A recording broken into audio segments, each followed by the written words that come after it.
Good morning once again BSc part second के सारे बच्चों का इस वर्चुअल क्लास में एक बार फिर स्वागत। मैं डॉक्टर शैलेंद्र जैन, सह आचार्य रसायन शास्त्र विभाग, माणिक्यलाल वर्मा राजकीय महाविद्यालय भीलवाड़ा राजस्थान से आपके लिए लाया हूँ इंफ्रारेड स्पेक्ट्रोस्कोपी का पोर्शन जो आपके बीएससी पार्ट सेकंड केमिस्ट्री का paper second that is organic chemistry unit first section A that is your absorption spectroscopy या हम इसको बोलते हैं अवशोषण स्पेक्ट्रोस्कोपी। इसमें यूवी विजिबल हमने लिया था। आज हम अवरक्त स्पेक्ट्रोस्कोपी का पार्ट 2 ले रहे हैं। इसमें 3 पॉइंट हम डिस्कस करेंगे: द्विध्रुव आघूर्ण एवं अवरक्त स्पेक्ट्रम, हुक का नियम और चेन नियम। तो सबसे पहले मैं आपको बताता हूँ कि हुक का नियम क्या है। हुक का नियम आपने फिजिक्स में पढ़ा होगा।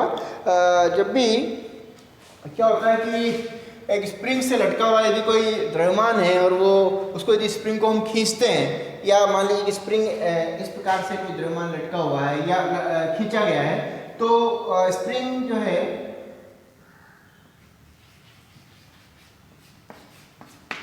ये कोई स्प्रिंग है, ये कोई स्थिर बिंदु है, यहाँ से कोई मास m का द्रव्यमान है, इसको खींचा गया, ये बिल्कुल जो नीचे सरफेस है वो एकदम जिसको बोलना चाहिए चिकनी सरफेस है, इस पर कोई घर्षण नहीं है, इसको खींचा जाता है, ये पोर्शन फिक्स होती है। क्या होगा, ये दूर जाएगा पास आएगा, दूर जाएगा पास आएगा, इस प्रकार से ये आवर्ती दोलन करेगा। उस दोलन की आवृत्ति हुक जो कहता है वो कहता है इस दोलन की आवृत्ति दोलन का आवर्तकाल होता है t = 2 पाई √k upon m upon k m upon k। ये हुक का नियम है। तो जहां पर k जो है ना इस स्प्रिंग का बल नियतांक है, m इस द्रव्यमान ये जो पॉइंट मास है ये है, ये कहलाता है इसका आवर्तकाल। आवर्तकाल मतलब एक आवर्त में यहाँ से यहाँ गया वापस यहाँ गया, अपनी मूल अवस्था में पूरा एक चक्कर तय करने में लगा हुआ समय। इसका जो विपरीत होता है उसको बोलते हैं न्यू आवृत्ति, कंपन आवृत्ति। इसको बोलेंगे 1/t = 1/2 पाई √k अपॉन m। ठीक है, इसका उल्टा कर लिया मैंने, t = 2 पाई, तो ये कहलाती है कंपन की आवृत्ति। आवृत्ति मतलब ये आएगा हर्ट्ज, है ना, हर्ट्ज या हम बोलेंगे साइकिल पर सेकंड।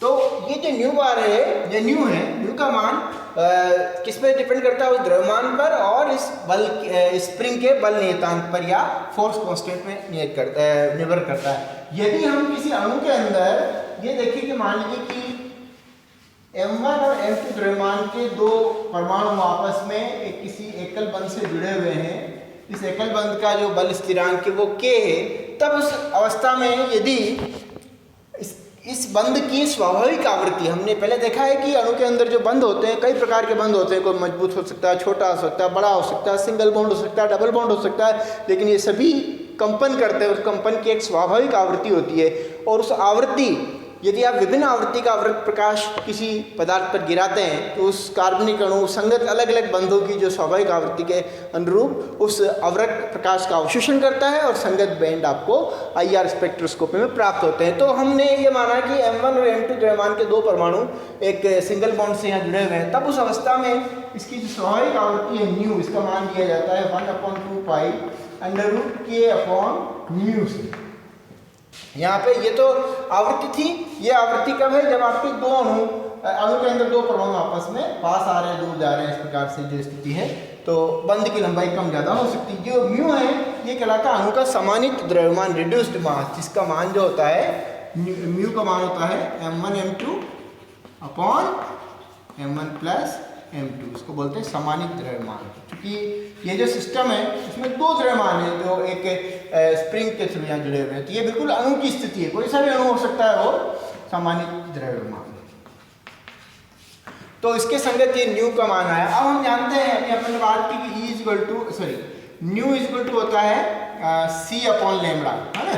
ये आवृत्ति बराबर प्रकाश का वेग या इस जो अवरक्त प्रकाश का वेग बटा हुआ उसकी तरंग दैर्घ्य c न्यू बार, 1 लैम्बडा को अपन क्या लिख सकते हैं, न्यू बार तरंग संख्या। तो न्यू = हो गया c न्यू बार, तो न्यू बार = क्या हो गया, न्यू अपॉन c। तो न्यू बार के रूप में निकालते हैं हम ये, तो न्यू बार के रूप में जब निकालेंगे इसको, इसका मान क्या हो जाएगा, देखिए न्यू बार हो जाएगा 1/2 पाई c √k अपॉन म्यू।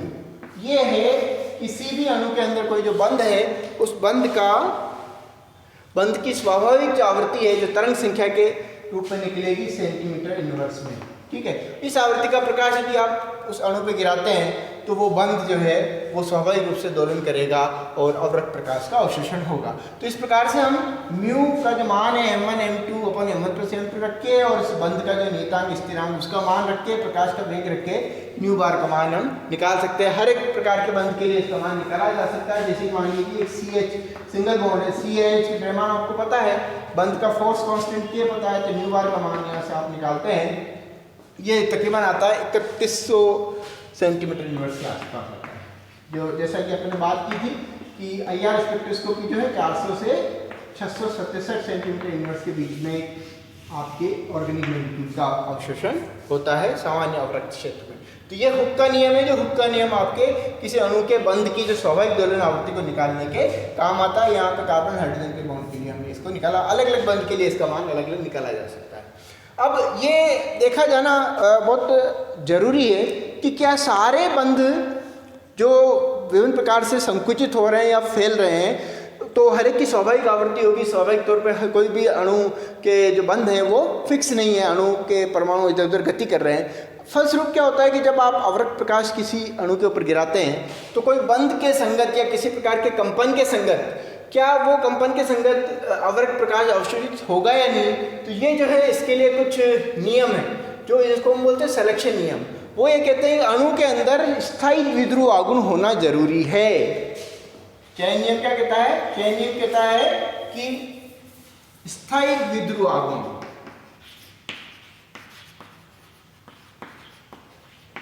अणु के अंदर स्थायी द्विध्रुव आघूर्ण का होना एक परमानेंट डायपोल मोमेंट का होना जरूरी है।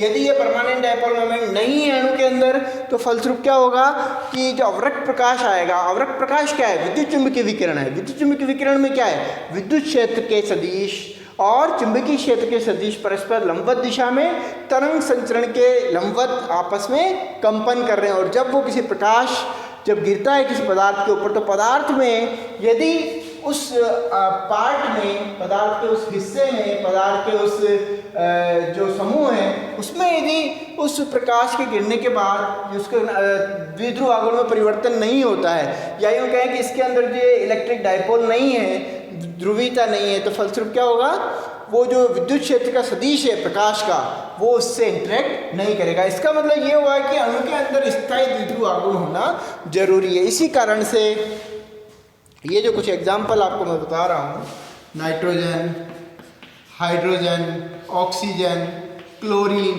ये इस प्रकार के जो समनाभिकीय द्विपरमाणुक अणु हैं, होमोन्यूक्लियर डायटोमिक मॉलिक्यूल, इसमें स्थायी द्विध्रुव आघूर्ण नहीं है क्योंकि ये दोनों एक ही शरीर के परमाणु से मिलकर बने हुए हैं। इस कारण से इनके जो वाइब्रेशन है वो IR एक्टिव नहीं होंगे, अवरक्त सक्रिय नहीं है,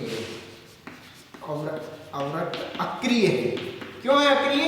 क्योंकि इनमें क्या नहीं है, स्थायी द्विध्रुव आघूर्ण है। तो स्थायी द्विध्रुव आघूर्ण होना चाहिए क्योंकि वो जब द्विध्रुव आघूर्ण होगा तभी जाके प्रकाश का जो विद्युत क्षेत्र का वेक्टर है इस द्विध्रुव से, द्विध्रुव का मतलब है इलेक्ट्रिक डायपोल। देखिए आप, द्विध्रुव का मतलब क्या होता है? द्विध्रुव का मतलब होता है कि जैसे दो आवेश है, एक +q एक -q, आपस में एक डिस्टेंस से सेपरेटेड है। ये फिजिक्स का नियम है, इसको द्विध्रुव आघूर्ण दोनों के बीच की डिस्टेंस की d है तो म्यू का वैल्यू जो होता है, म्यू सदिश राशि is equal to q into d होता है। ठीक है, जहाँ q इस आवेश का परिमाण है और d इन दोनों के बीच का सेपरेशन या पृथक्करण है। तो ये जो मान है द्विध्रुव आघूर्ण, इसका एक स्थायी मान होना जरूरी है। ये बिल्कुल वैसा ही है जैसा कि देखिए HCl, जैसे ये H है, आपको पता है ये बंध ध्रुवीय है, जिसका मतलब इसमें एक स्थायी द्विध्रुव आघूर्ण है। आपको पता है ये ध्रुवीय बंध है इस प्रकार से HCl, इसका मतलब क्या होगा, इसका एक स्थायी द्विध्रुव जो होगा द्विध्रुव आघूर्ण होगा। इस कारण से इसके ऊपर जब आप अवरक्त प्रकाश गिराएंगे तो अवरक्त प्रकाश का यह अवशोषण करेगा। इसी ये तो इनऑर्गेनिक मॉलिक्यूल है, ऑर्गेनिक मॉलिक्यूल भी वो सारे अणु जिनमें स्थायी द्विध्रुव आघूर्ण है अवरक्त प्रकाश का अवशोषण करते हैं और संगत बैंड आपको अवरक्त स्पेक्ट्रम में प्राप्त होता है। तो इसके लिए सबसे पहला जो आवश्यकता क्या हो गई, स्थायी द्विध्रुव आघूर्ण इसमें होना चाहिए। या इसके दूसरे शब्दों में कहें कि अवरक्त प्रकाश के अवशोषण के साथ जब किसी बंध में कंपन हो रहे हैं तो कंपन के संगत द्विध्रुव आघूर्ण में परिवर्तन होना चाहिए। इसका बड़ा अच्छा एग्जाम्पल मैं आपको बताता हूँ, कार्बन डाइऑक्साइड।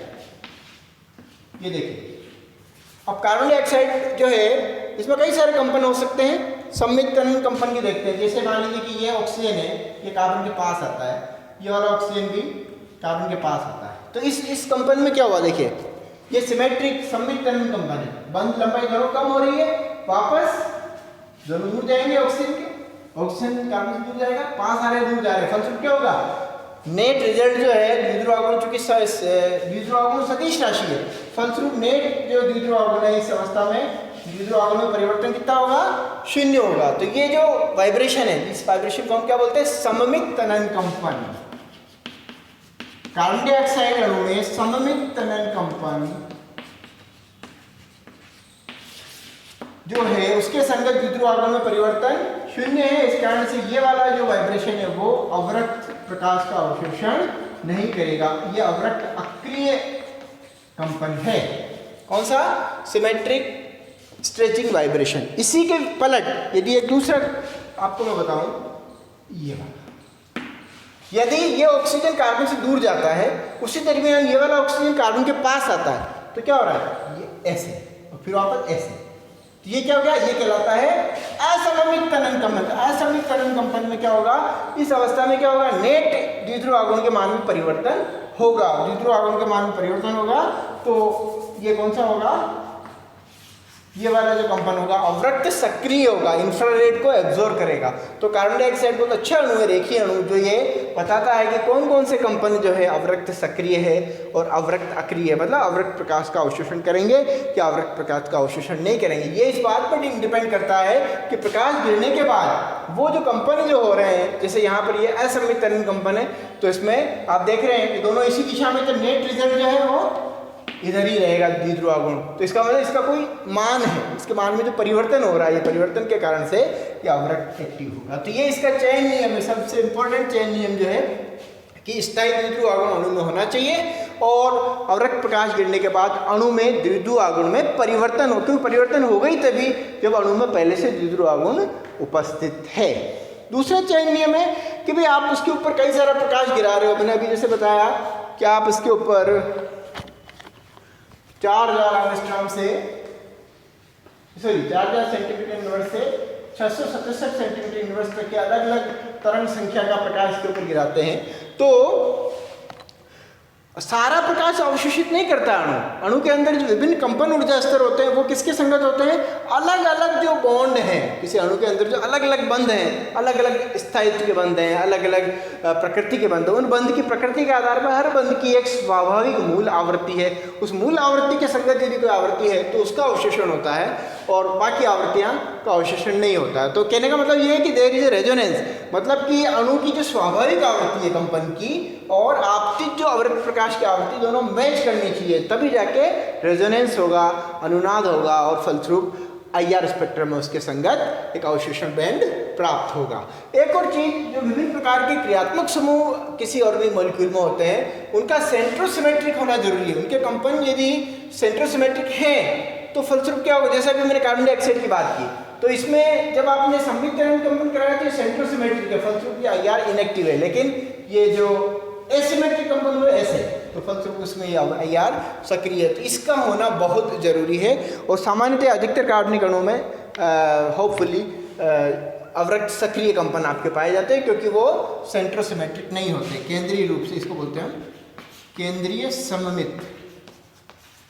केंद्रीय सममित नहीं होना चाहिए, मतलब जो कंपन है ना, जैसे वो कार्बन डाइऑक्साइड में है, कार्बन डाइऑक्साइड में ये वाला जो कंपन है ये सेंट्रोसिमेट्रिक है, दूर जाना साथ साथ, पास आना साथ साथ दूर जाना, तो ये IR इनएक्टिव है।